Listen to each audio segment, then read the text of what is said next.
අංගුලිකා හැදිලා තියෙන හේතුව තමයි ශුද්ධාන්තයේ ඇතුළු පෘෂ්ඨයේ වර්ගඵලය වැඩි කරගන්න. හරි.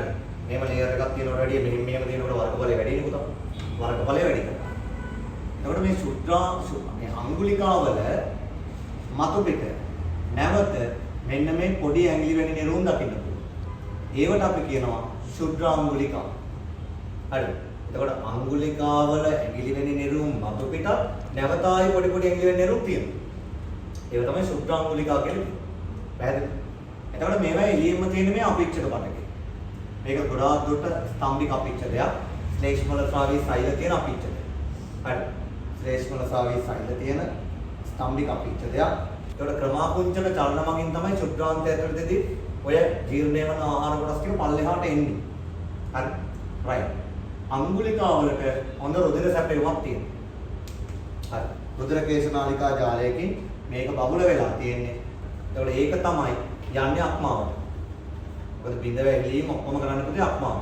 ඖෂධ ගත්තොත් ඖෂධ බොහෝමයක් බිඳෙලන්නේ අක්මාවේ. ආහාර ගන්න ඒවා බිඳෙලන්නේ විස බිඳෙලන්නේ. කොහොම ඒවා අක්මාවේ කරන්නේ. තේරෙනවද? ඒක මම කියනවා අක්මාව තමයි අපේ දේහේ මොන අවයවය. වැදගත්ම අවයවය. තේරෙනවද? කවදාරි අර කාට හරි ආදරේ කියනවනම් හදවතින් ආදරේ කියන්නේ නැතුව මම අම්මාවෙන් ආදරේ කියනවා. එතකොට සෑහෙන වටිනවා. රුධිර කේශනාලිකා එක තව එකක් තියෙනවා මේ පයෝලස නාලිකාව. ඕලෙවල් කාලෙත් අහලා ඇතිනේ. නේද? මේක මැදෙන් තියෙන පයෝලස නාලිකාව. පද්ධතියෙන් තමයි එන්නේ මේක. වසා පද්ධතියෙන් එන්නේ. එතකොට පයෝලස නාලිකාව මෙහෙම තියෙනවා. හරි. ඊටවල මේවා රුධිරකේශ නාලිකා තියෙනවා, පයෝලස නාලිකාව තියෙනවා. මේ පයෝලස නාලිකා එක්ක තියෙන මේ වසා පද්ධතිය ගිහිල්ලා, ඒ කියන්නේ මේ නාලිකා පද්ධතිය ගිහිල්ලා නැවත වක්‍රාකාරයෙන් රුධිර සංසරණ පද්ධතිය එකතු වෙනවා. හරි. හැබැයි වසා පද්ධතිය හරහා තමයි යන්නේ.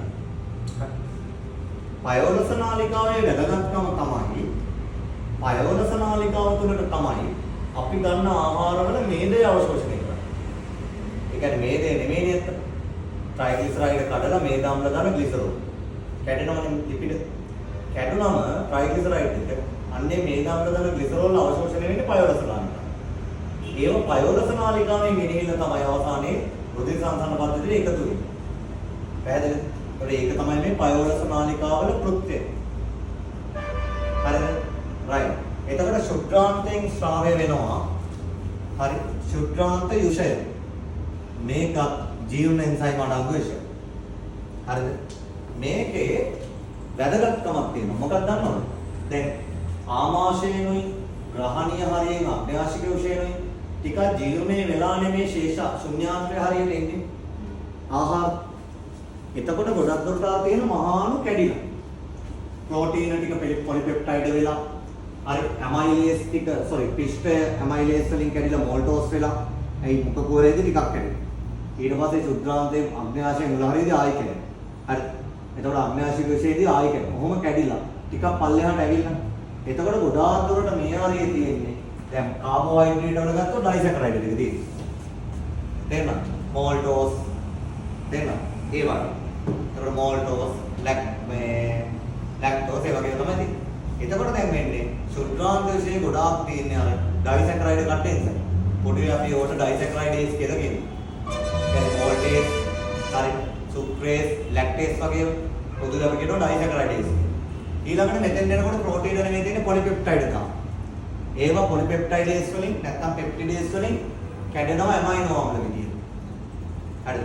ඊළඟට ලිපිඩ එනවා. ලිපිඩ වල කතාව වෙනම කතාවක්. ඒක අපි දැන් ජීර්ණ ක්‍රියාවලියත් එක්ක වෙනම කතාවක්. දැන් ව්‍යුවේ තමයි මේ කතා කරගෙන යන්නේ.